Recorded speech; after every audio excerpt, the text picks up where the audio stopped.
Welcome to She Talks Health with Sophie Shepherd. Today's woman has a lot of questions about their health and lifestyle choices. But where can you get the right answers? The answer is here and the time is now. Here is your host, Sophie Shepherd. Hey, ladies and gentlemen, welcome to my very first episode of the She Talks Health radio show. And this is your host, Sophie Shepherd. We are on the Voice America Health and Wellness channel. And Voice America is actually the largest live internet radio network in the world. So I am so humbly excited to be on the show today and to welcome each and every one of you to this incredible episode that we have for you today. And since this is my very first radio session, I wanted to just take a few moments to tell you who I am and what I do for a moment before we get into the actual guest we have today, who I'm so excited is on the other line with us. So I am the founder of She, and this company helps busy professional women who are being held back by their hormones and digestion. And when women are coming to see me, they're really frustrated and exhausted because they've tried every diet from, like the blood typing diet to keto to being vegan, and they have just zero results to show for it. They have menstrual cycle issues, heavy, long, irregular, and absent cycles, and they usually have trouble losing weight. They're also suffering usually from adult acne, and they're bloated, and they're having tons and tons of digestive health issues, and it's really not fun. And, I totally get this because this was me. I am 30 now, but my health journey started when I was 16. So about 15 years ago, this exact person was who I was. And it was so frustrating because I didn't feel like myself. I didn't feel like a woman. I didn't feel sexy. I didn't feel like I could really be myself. I was always worrying about what I was eating and how it was making me feel. And, it was a really horrible feeling to be like, I'm going to the doctor and I'm not getting results. And this is a cycle called the cycle of trial and error that we will be talking about today that I was stuck in. And it's really frustrating because then you go back and you're like, wow, I'm back on square one and I'm Googling everything. I mean, I'm sure there's a lot of listeners that can relate to the idea of Dr. Google because maybe they haven't gotten the answers they need from their, primary care doctor, or maybe they're just trying to Google their symptoms to figure out what's going on. And we're going to talk about why that's not super efficient. But my whole quest into why I got started in this was because I didn't have the answers that I needed. And so when I was going through my hormone struggles, I found that I was really struggling to find good answers. And so if you're also struggling to find good answers and you just don't know what's up with your health, please know that you are just not alone. There is so much help out there. Functional nutrition, naturopathic doctors, acupuncturists, chiropractic. There's so many facilitators out there in the world that are helping people to heal and to feel better. And I wanted to let you guys know that on my website, which is shetalkshealth.com, I actually have 3 options available for you guys. There's an option to work with me one-on-one where we go deep and we do some diagnostic testing. And there's also some group programs and do-it-yourself programs. So with that, now that you know a little bit more about me, do know that next week, my episode, I'm actually getting interviewed on my own show about my story and all the trials and tribulations and the health journey that I went through to get to where I am now, where I get to powerfully serve these women. And it is just my honor to do that. And it is also my honor to introduce Reed Davis. For this episode, we're going to be talking about how we can go beyond disease for women, finding the root cause and reversing our symptoms and our diseases that are so prevalent. Right now, and one of the reasons I wanted to do this show was to give voice to all of the women across the globe that are suffering. And there are just some staggering statistics, like 75% of autoimmune patients are women. 1 in 10 women are suffering from a debilitating and painful disease called endometriosis. And PCOS is affecting approximately 5 million American women. It's actually a leading culprit for infertility as well. So this is really, sad stuff. It's a sad state of affairs that we're in. And our guest speaker, Reed Davis, is the founder of Functional Diagnostic Nutrition, which is my school. So I am so happy he's here with us today. Reed is a holistic health practitioner and he's a certified nutritional therapist. And he's really an expert in this functional lab testing that we'll definitely explain a little bit today so you guys understand how that's different than regular lab testing.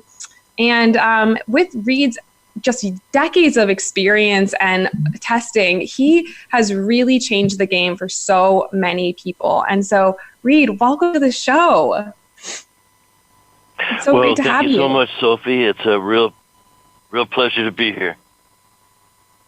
Yeah, thank you so much. I mean, Reed is a mentor of mine. I'll just give you guys a little extra introduction of Reed. I'd been a health coach through the Institute for Integrative Nutrition for about a year and a half when one of Reed's students kind of reached out to me and said, hey, have you ever considered doing some more lab testing and more getting to the root cause? And I was like, well, that's really interesting because that's actually what, healed my Hashimoto's and healed this and that. And I've always wanted to do that, but I'm kind of scared. And so Reed I don't know if you remember this, Reed, you called me on a Saturday morning and you said, look, I don't really know how many other careers you could start for this buy-in point, and you're going to get all this amazing information. You just have to be ready to jump in. So what are you waiting for? And I realized in that moment, wow, the world really needed me to step up. And I just really want to thank you for pushing me beautifully and gently into jumping into your incredible program, Functional Diagnostic Nutrition. So thank you so much. Well, of course, you're very welcome. Remember, because I make a lot of calls like that when people are kind of on the fence, and I help them make the right choice. And it just seemed really right for you. You were totally ripe to get our training program. So good on you for taking advantage of that. Yeah, now absolutely. You've graduated and you're out there doing a lot.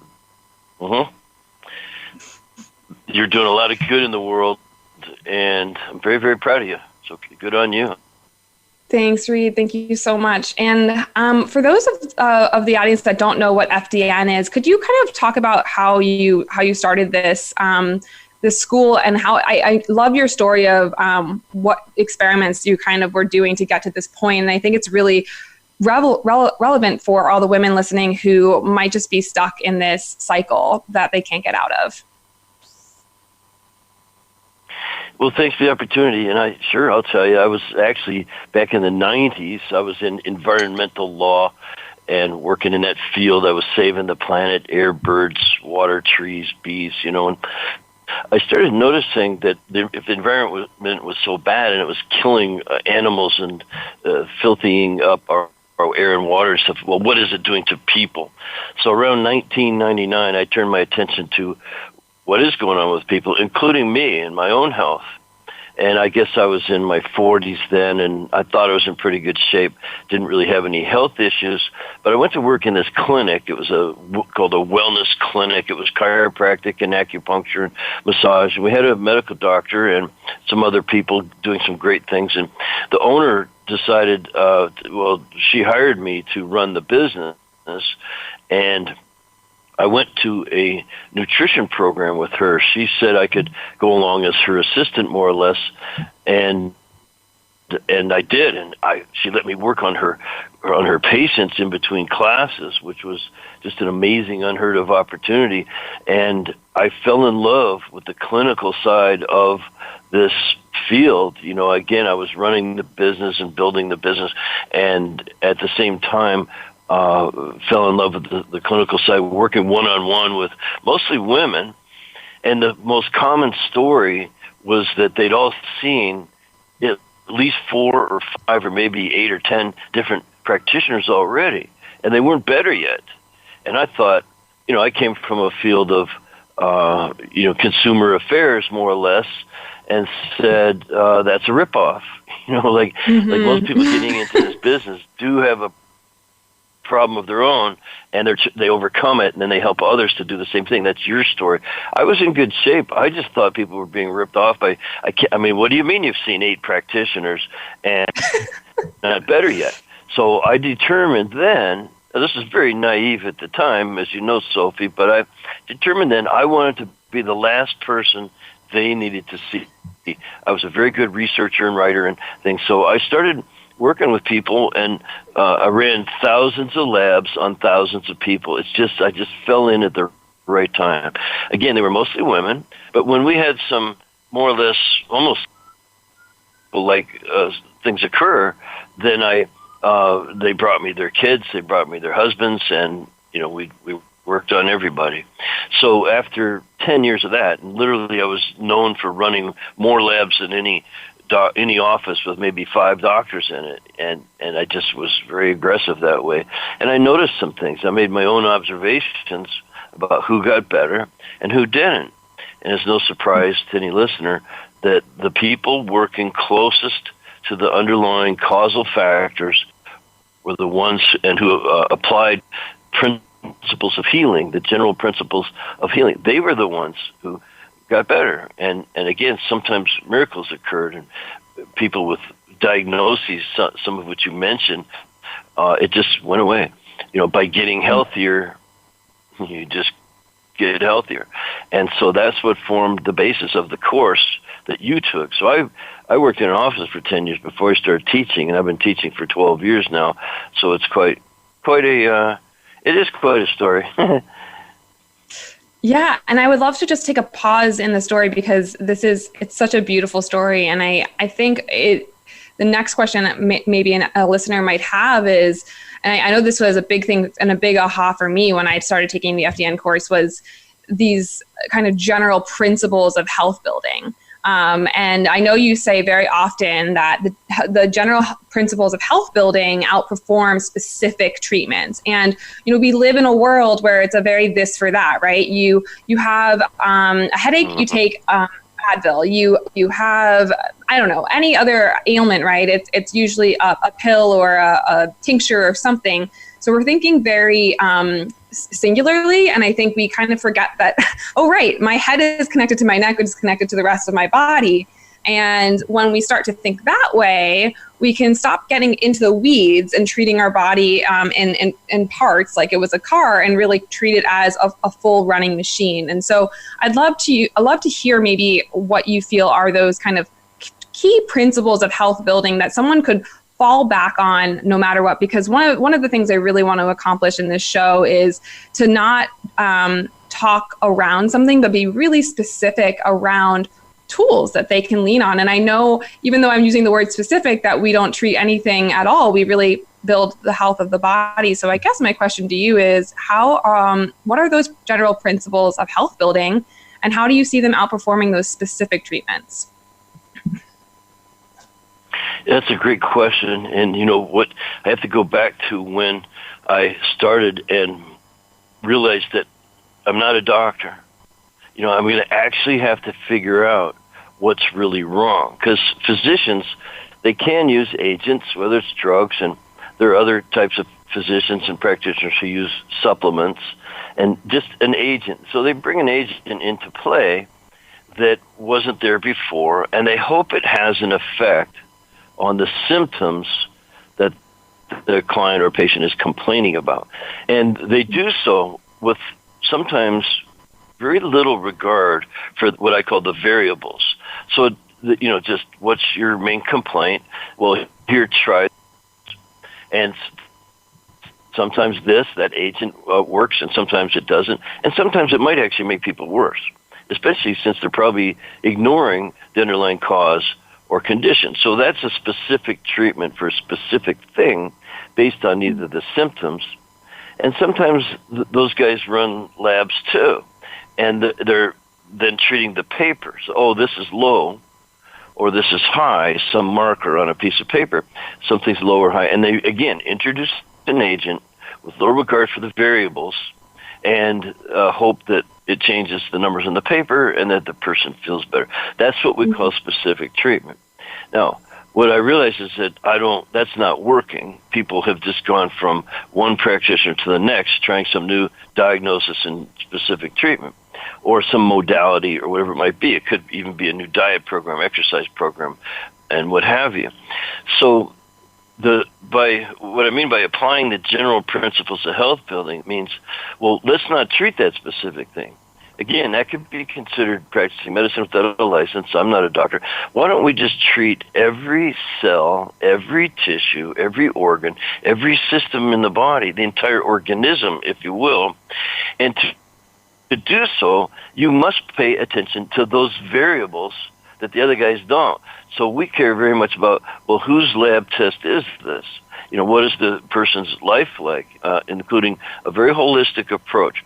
It's their diet, it's their rest, it's their exercise, it's their stress and all the various stressors, and it's, whatever supplements they might be taking. So we take a person in totality, and then we do some lab work, but it's usually looking at functions way upstream. So, and I determined what 6 functions I think are most important, or at least critical to every case I ever worked on, and that includes thousands and thousands of cases. So what are those functions?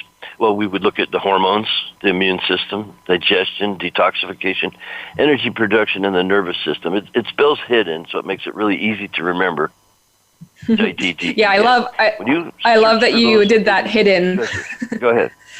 No, I was just going to say, I love that that you had it labeled as hidden, and that's so it's so easy for us as FDNs to remember that all those different organ systems, and when you think about how they start to interplay, it's kind of mind blowing. And I'd love to hear also, like, maybe someone in the audience is thinking, well, that's great, but I don't just have a headache. I have like polycystic ovarian syndrome, or I have diabetes or something like that. And so they're like, well, that doesn't work for me because I need to take this specific drug or something like that. So perhaps you could explain a little bit too about how this method applies. I know I have a client right now who's pre-diabetic, PCOS, and has Hashimoto's, and the approach is very different. So I'd love to kind of go into that as well, how we can apply this even if you have a diagnosis. Sure.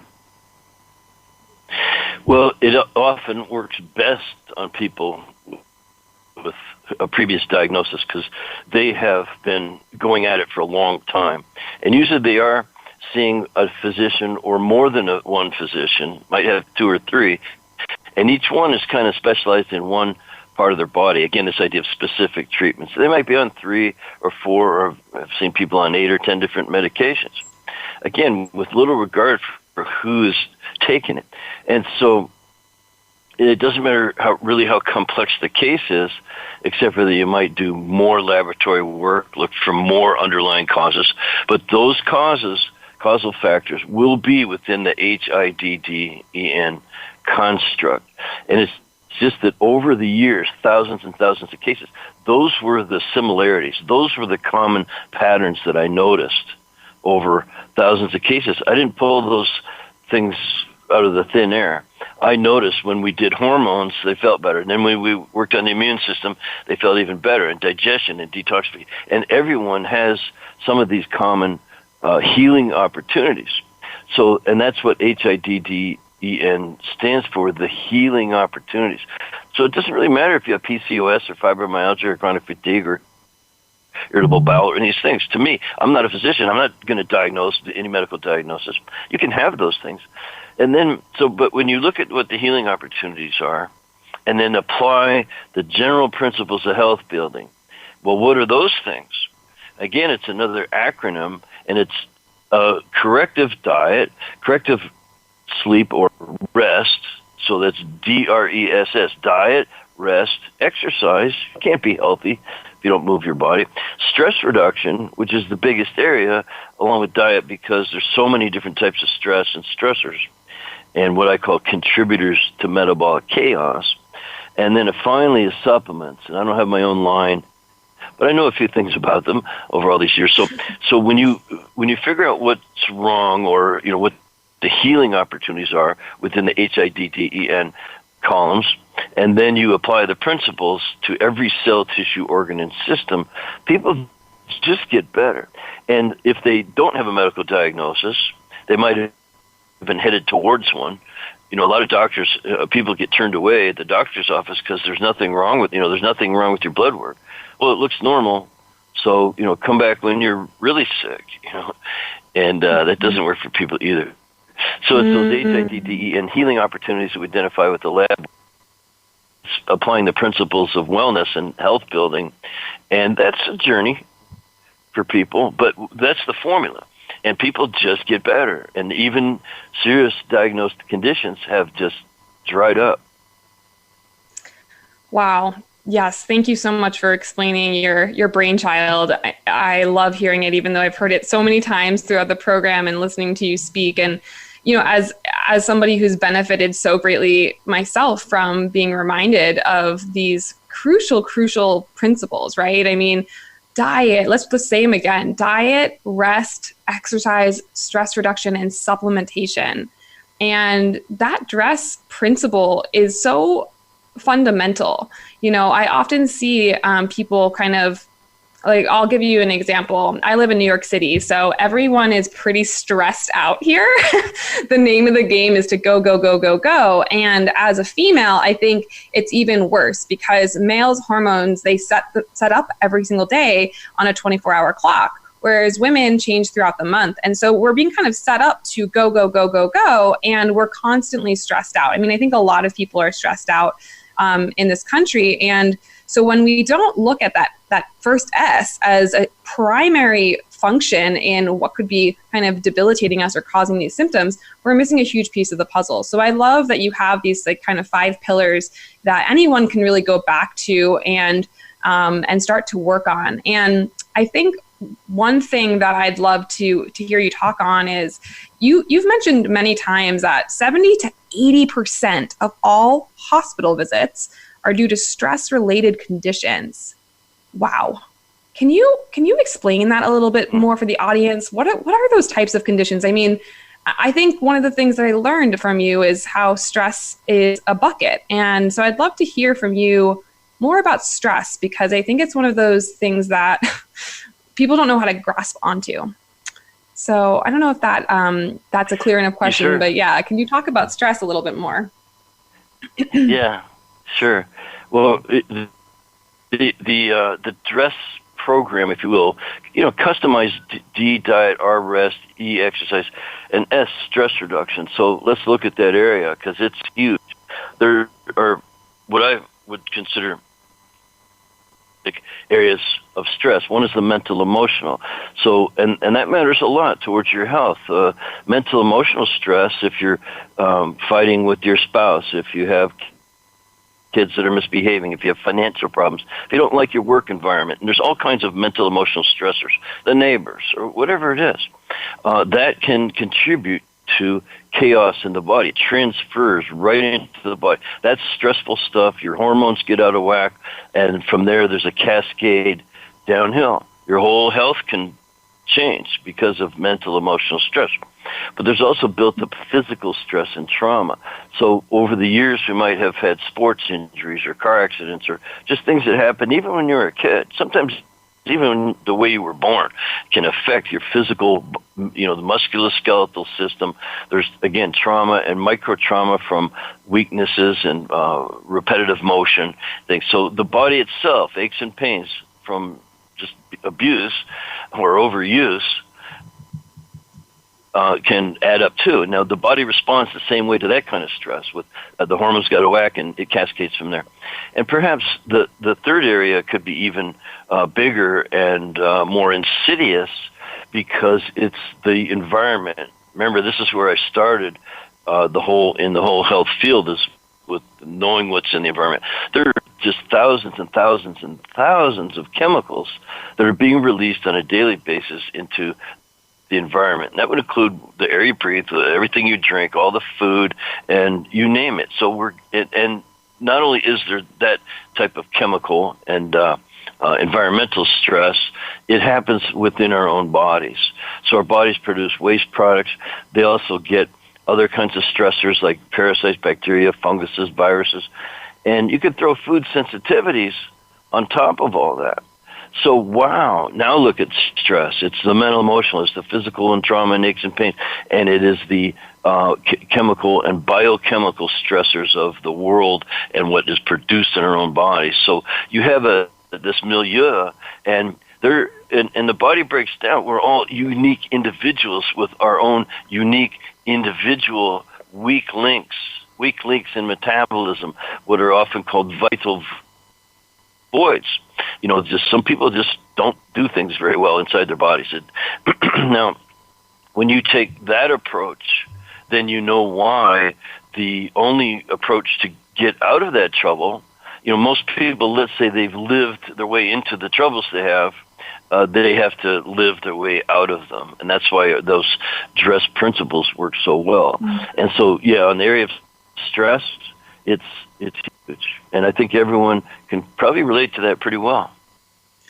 Absolutely. And, we have about 3 minutes to the break. And I think when we come back, I'd love to dive into the vital voids and the weak links, because people probably don't really know what that means. And it's really worth exploring for them, because they might be able to connect to it. And thank you for explaining the stress bucket. And I have so many clients whose stress bucket is just overflowing, and that's why they're starting to have these pains, right? So again, this is where we get to look at the whole picture. I mean, look, I live in New York City. I'm pretty sure I breathe in cadmium every time I go outside.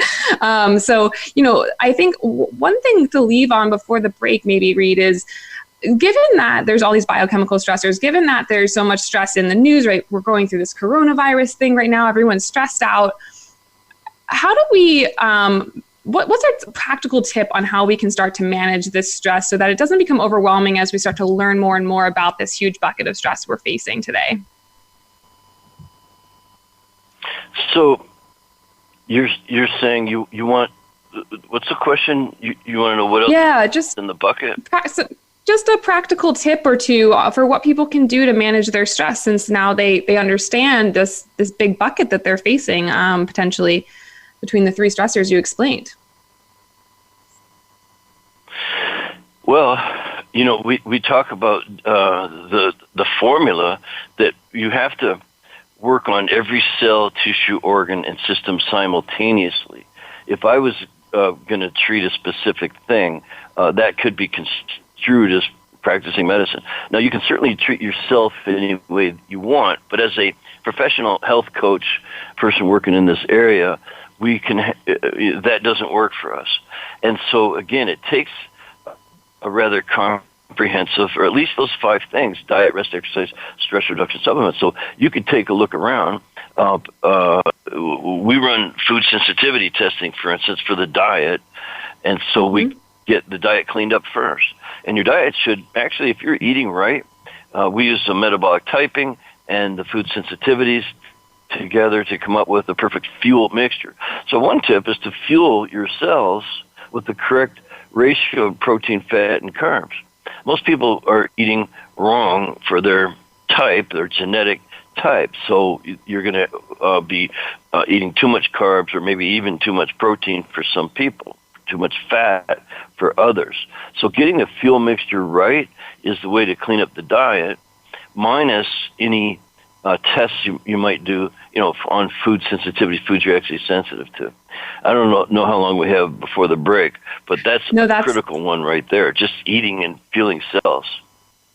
That's perfect. Yeah, I think I'll just wrap that up and we'll go to break. But in a second, it's, I think that this is a crucial thing. People don't know how to eat to support their bodies. And one thing you can do to add on to what Reed said is just tune in, right? So you eat a meal, and if it's not lasting you some time and you're feeling irritable and anxious, or you're feeling hungry again really quickly, that's a really good time to kind of look at, hey, what was my ratio? Did I have enough fat? Did I have enough protein in that meal? Maybe I need a little bit more. And to work with a practitioner who does, metabolic typing, and who can help you look at that and really reflect on that so that you can get through your day with fuel. Because when you do that, your blood sugar stays stable and you can really manage your stress well. So with that, we'll go to the break and we'll come back and we'll keep talking about all this amazing dress protocol that Reed has for us.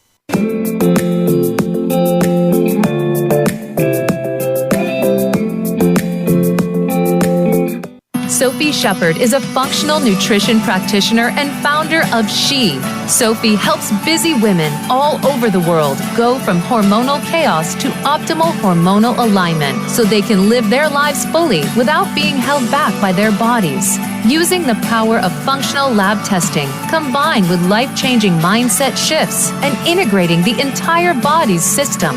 If the only thing holding you back is your health, it's time to stop letting hormonal chaos run your world. Book your health discovery call today by going to shetalkshealth.com. Voice America programs are now available on your favorite connected device. including Amazon, Alexa, and Google Home. Through streams with Apple Podcasts, TuneIn, and iHeartRadio, listening to your favorite show is as easy as saying the show name followed by the word podcast. Hey, Alexa, play Finding Your Frequency podcast. If that doesn't work, try adding on TuneIn or on iHeartRadio or on Apple Podcasts. Are you done medicating and guessing your way through the exhaustion, pain, and irritability caused by hormonal and digestive health issues? Sophie Shepard, founder of She, will help you go from symptom-ridden and confused to finally having clarity about how your hormones work and confidence in your health strategy in just 10 days. If you are ready to stop living with no energy, brain fog, anxiety, digestive issues, and painful periods, then check out the 10-day digestive and hormone reboot at shetalkshealth.com. Become our friend on Facebook. Post your thoughts about our shows and network on our timeline. Visit facebook.com/Voice America.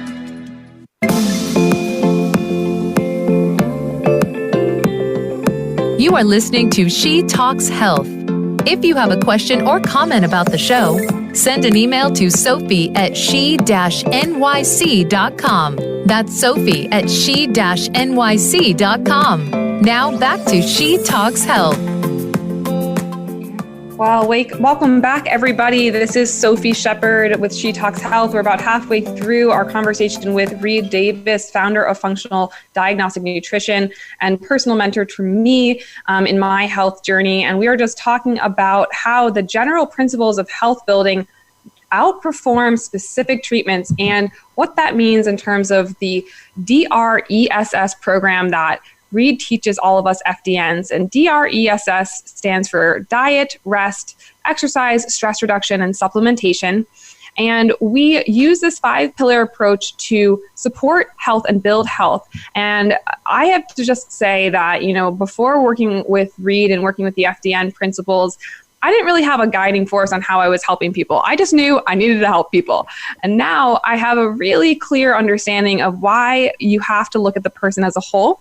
And so for the last half of this conversation, we're going to be talking about how functional lab testing works, how as a woman you can take practical steps to get to the root cause of your disease or symptom state and what you can really do about it. And we left off talking about one of the pillars, which was the stress piece. And one thing that Reed said that I loved was about balancing your nutrition. And another thing that I would really like to just add into the stress piece is something that I've found to be really useful. I tend to be a type A worrywart, and I think a lot, talk a lot, and am very concerned with everything that's going on around me. And it's funny because this morning in preparation for this first interview in this first radio show, I had a friend of mine come over and she did some energy clearing work, which, may sound a little woo-woo to some of you. And to be honest, it was my first time doing it as well. But I felt like, wow, I'm about to step into a place where not only am I interviewing Reed today, but I'm doing another pre-record and another live interview. I really have to have my energy up. And right now, it's been a very stressful time. The stock market is crashing and people are running around worried about coronavirus. If you live in a city, you know that it's probably even more stressful here because businesses are closing and, you're automatically on the train with people and people are worried about getting sick. So one thing that I've been really trying to do around my stress is to drop into that mental, emotional stress and really drop into what's the rest and digest place. And when we can do that, we can really allow our body to build up and it can move away from the breakdown state that so many of us are in. And I just know that I'm number one victim or person that does this to myself. I just kind of run myself into the ground. So one tip that I would give that's been really helpful for me is finding something that makes you feel really, really grounded. And even consider what time of day would be best for you. So for me, I read the Magic book, which is a gratitude practice book. And I really sit with what I'm grateful for at the beginning of my day. And I really spend a good 20 minutes doing that. And setting myself up for success like that in the morning allows me to give back to myself, fill my cup up, and really take some quiet moments. And by the way, I do this with my phone on airplane mode.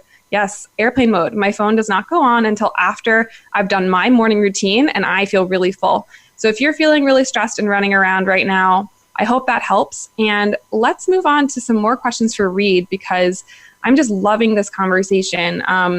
Reed, welcome back. And one thing I'd love for you to explain a little bit more, you mentioned vital voids. Could you explain what a vital void is for people who might not understand that vocabulary? Yeah, sure. So we have all of these influences on our health and how things are functioning in our body. And some of those are genetic. Some of it's the environment.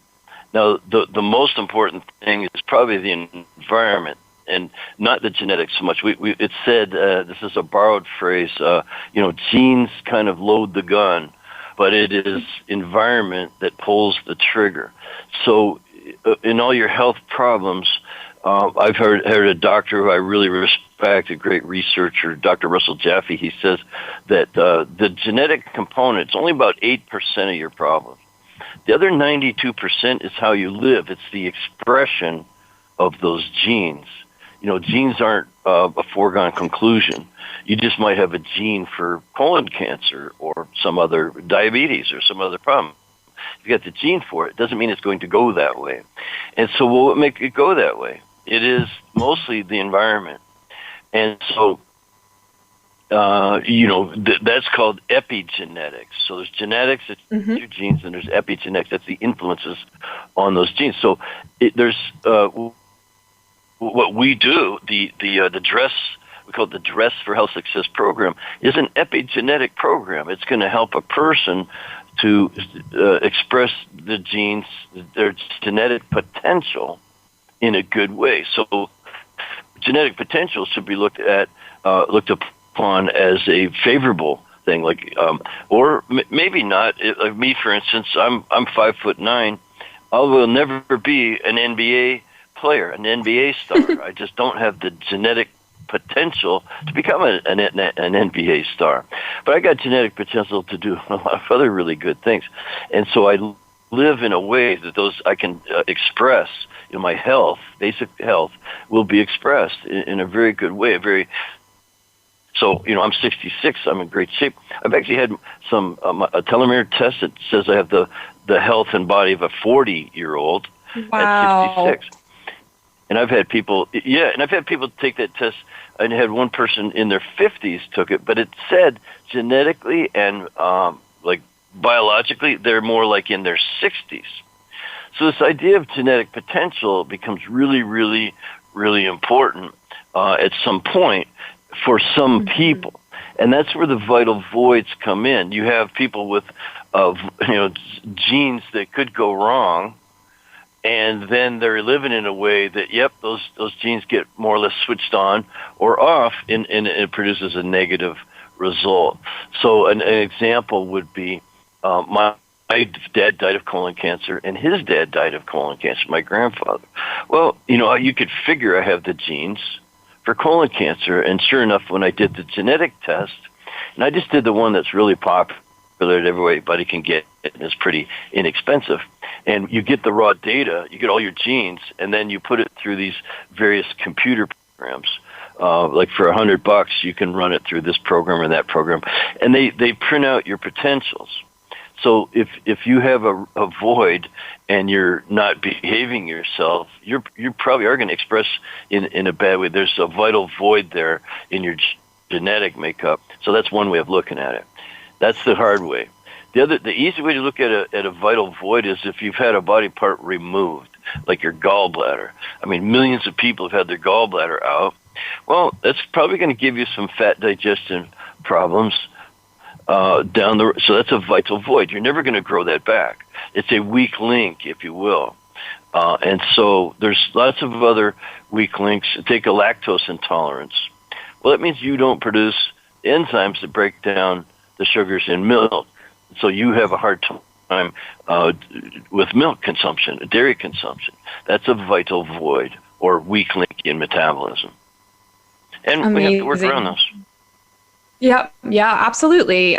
Thank you for explaining what the vital void is. I always think of the gallbladder one because I just remember you teaching us that, and then I actually have a client with a missing gallbladder. And what's really helpful about identifying your vital voids for anyone who's listening is then, like Reed said, you can work around them, you can support those, you know that they're there, and you can kind of reinforce them.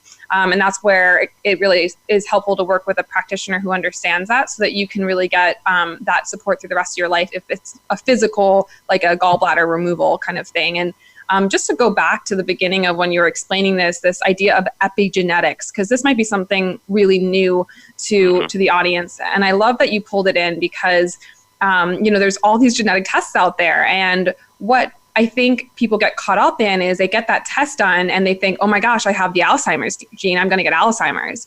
When in fact, like you said, only 8% is like that you don't have control over, essentially. So that 92% is huge. It's huge, huge, huge. And so it is kind of cool actually to get that test done, because then hey, you know what?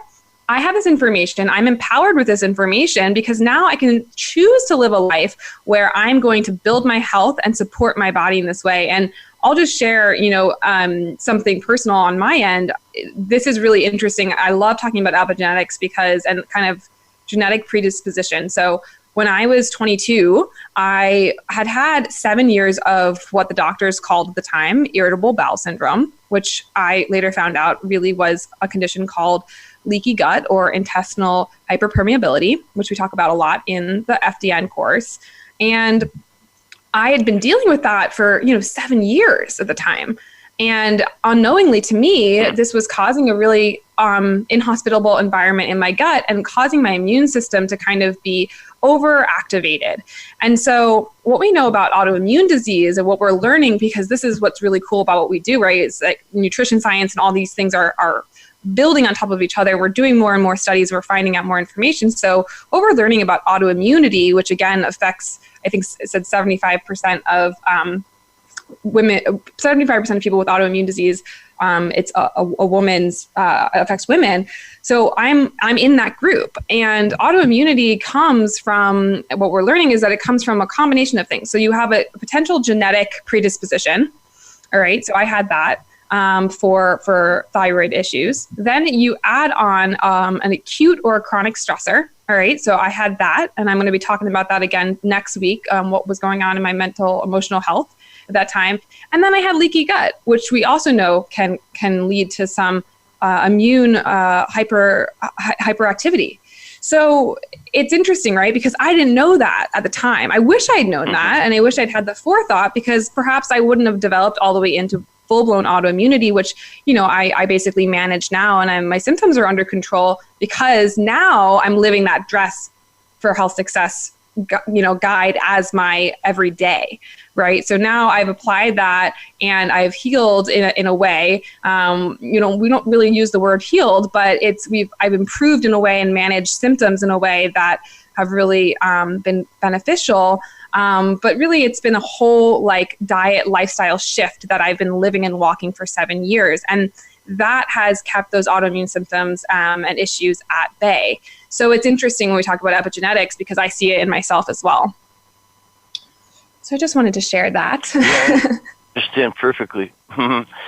Yeah, so, it really is the epigenetics, which is where you started. And there's such a thing nowadays as we call it applied epigenetics. So there are ways you can do some testing, and then you'll see that certain nutraceuticals or supplements could be very helpful in making up the difference for some people. And that's a part of that S in the supplement, so DRESS. But you never want to leave out the other elements. If you think it's just a matter of what supplements to take, it's way too simplistic. But another way to maybe look at this idea of genetics is Native Americans, because diabetes is rampant among Native Americans. They're overweight, they're diabetic, they're going to the clinic all the time. And I know this because my cousin's actually a priest up in Canada with he has two parishes. They're Cree Indian villages, and they're all sick. They're all sick. They all have diabetes and alcoholism. Not all of them, of course, but you know what I mean.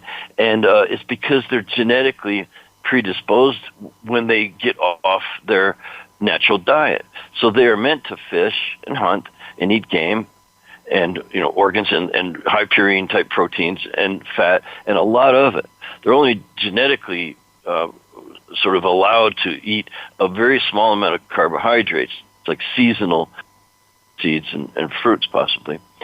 They're not meant to eat spaghetti, and so when they start eating, fried chicken and things like that, and that just aren't on their diet, potatoes and things in excess, they really screw up carbohydrate metabolism and can end up very easily with adult onset type 2 diabetes. So you could say it's in their genes. It's just genetic medicine, which is what they get told at the government clinics. But the truth is that they behaved themselves into that problem. So that behavior is an epigenetic influence or program, if you will. So you can, if anything you can sort of eat your way into, you should be able to eat your way out of. Oh, I love that story. And I think that's a really good one. And I know we talked a little bit about the D in dress before the break, but Reed has a great point here, guys. This is why you might have tried every diet under the sun and it hasn't worked for you. Because genetically, you might need to have more carbohydrates or less carbohydrates or certain types of protein. Reed just mentioned high purine. I am a high purine person. This means I do a lot better with chicken thigh and dark meat chicken than I do with like chicken breast, for example. And that's like sacrilege in most diet dogma stuff that you get into. And it's one of the reasons why, I try to break that down in my practice that, look, I'm good with you being a vegan or a vegetarian or whatever you want to do, as long as it's working in your body and it's not causing more of breakdown and this catabolic breakdown mode that most people are in. And so that's really important to address. And Reed, I think maybe we can talk about the other letters in the dress for health success. You mentioned before, how we can figure out these epigenetic things about ourselves and then, or a genetic profile. And then, people think, oh, I'm just going to take this for that. I'm going to take this supplement for this, for that. And can you explain why, that specifically doesn't work? Because I think there's a lot of people out there who are supplementing their way to health. And I always say that you can't supplement your way to health. But maybe you can talk about when do we use supplements and when do we not, and how do we evaluate that? Mm-hmm. And how do we know what is like a good supplement for us? Sure. Well, it's almost built into just today's modern society, that we should take something for something. If there's something about the way you look or feel, something about the way you look or feel that you want to change, that you're not happy with, we're sort of trained by the way medical system works to take something for it. And I've been asked, what can I take for this or that? And I come up with weird things to say. I'll tell a guy, well, why don't you take your wife out to dinner? Or why don't you take a walk around the block? And they're like, come on, you know what I mean? What supplement can I go buy? And things like that. I just refuse to answer those questions or work that way until we get an understanding that that's not going to fix anything. Generally, it's just a way to get some relief care. Well, relief care is important. And I think if people just take the perspective that it would be okay to get some relief. Well, here, this will make you feel a little bit better or clear up some think about the way you look, like a skin condition. There's lots of ways you can take something to get some relief care. But don't stop there. We tell people don't stop there. And by the way, that's what doctors are really good at. Getting symptoms to go away is almost the easy part now because they can make an agent that has an effect. But the corrective care, so there's relief care. Corrective care is where the work lies, and that's where a health coach can serve people best. We're not that interested in relief care, although it's important. If a woman's having hot flashes, you better, have something, some trick up your sleeve to help with that. And even sometimes that's where a physician you can sort of interact or integrate very well because they're good at relief care. Well, we do the corrective care. We run the labs at the underlying causes and conditions and identify those healing opportunities. Again, hormone, immune, digestion, detoxification, and so on. Identify those healing and then apply the principles so that you're actually correcting the dysfunction. Again, I said a moment ago, you ate your way into this, you can eat your way out of it. It just takes time. And this is where, that's our backyard. Now, the physician's backyard is if the downward spiral of the disease process is so contracted, well, then the observations we make can't really be capitalized on. They're going downhill fast. They need relief care. They need someone to come in and save their life. And we have the best doctors on the planet right here in the U.S., of course, and they're good at that. So our backyard is that corrective care. And of course, then let's say it's corrected and you're healthy and you're happy now. Well, then there's maintenance. So we have relief care, corrective care, and maintenance care. We'd be, interested in how can you correct this. So when we talk about diet, it's a corrective diet. When you talk about rest can help correct certain imbalances. Same thing with exercise. You can't be healthy if you don't move your body. Stress reduction, again, is the biggest area because there's lots of labs you can run looking for those hidden stressors. You can measure the levels of toxicity in your body. You can detect the parasites, bacteria, funguses, and things. And you can also detect food sensitivities, things that are just really upsetting metabolic processes. They're not working for you, causing inflammation and what have you. And again, there's always downward spirals attached to these things. So it's a corrective diet, rest, exercise. Stress reduction is huge, and supplementation. And supplements, not to run on too much here, but they can be very supportive. They can be stimulating. If you're going to get on a plane, I would suggest you take some things to stimulate your immune system, and so on. Supportive, stimulating, and substituting for what's missing in food, because it just doesn't have enough vitamins and minerals and essential fatty acids and all the things that it's meant to have in it. Absolutely. Thank you so much, Reed, for that in-depth explanation. I think it's really thorough. And there's a reason I wanted Reed on to be at my first guest, because the rest of the guests are going to talk about pillars of the stress program. Not that they know the stress program specifically, but they all focus on, rest specifically or stress reduction specifically. But this is a really good reference point as to the whole picture, right? So we actually only have 3 minutes left. I want to ask you one final question, and then I know we have a giveaway that I want to tell everyone about. So there's this word that's floating around right now. It's called biohacking. And essentially, this is the practice of changing our chemistry and our physiology through science and self-experimentation to energize and enhance the body. And I just wanted to ask if there was one female biohack, whether it is getting good sleep or going to sleep with the sun, what can females in this country right now or all around the world actually do to support their body and kind of use this biohacking towards their benefit?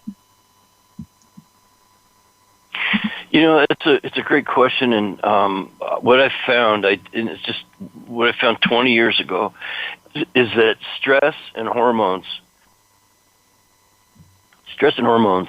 are where you could start. It's just a good entry point. Now, you're going to eventually have to cover the immune, digestion, detoxification functions and things, but you'll see what general shape you're in. You can get a really good baseline by looking at the stress hormones and the sex hormones together. You could use a simple test. You could use the dried urine testing now. It's very popular. And the idea is to find out what's out of balance. It's not so much looking at hormones, because people will say, I've already looked at my hormones. My estrogen was low, so now I'm taking an estrogen booster. Well, that's not what I'm talking about. It's the ratios are much more important. Cortisol to DHEA ratio will tell you whether you're catabolic or anabolic. Catabolic down, your body's falling apart, and so on. So I would start with stress and hormone measurements. Amazing. Thank you so much. And we only have 1 minute left. So can you tell everyone the 3-step guide? Guys, you can email me at sophie@she-nyc.com to get this 3-step guide. Can you close on that? What is this guide? What's a guide, FDN3-step guide to getting real results is about the investigation is step one, like really look at some healing opportunities. Step two, of course, is the dress program, how to customize your own dress program, DRESS. And step three is following the directions. Step three is about coaching and self-coaching. And so it's, if without steps 1 and 2, your health coach isn't going to be able to help you much. They need to know how to investigate the hidden opportunities, how to lay out a customized dress or health success plan. That's steps 1 and 2. And then there's all the positive psychology and getting up and being thankful and behaving yourself. So it's kind of simple. 1, 2, 3. Wonderful. Okay, great, guys. So you can email me. My email's in my bio on the Voice America page. Reed, thank you so much for coming on the show and being my very first guest. It's an absolute honor to talk to you for this past hour. Thank you again. Thank you, Sophie. I'm really proud of you. You're doing great work, and I look forward to listening to further episodes. Awesome. Over and out.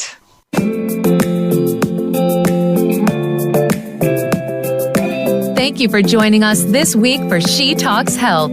Please join Sophie Shepherd again next Tuesday morning at 8 a.m. Pacific Time and 11 a.m. Eastern Time for another episode of our show on the Voice America Health and Wellness Channel. Have a great week.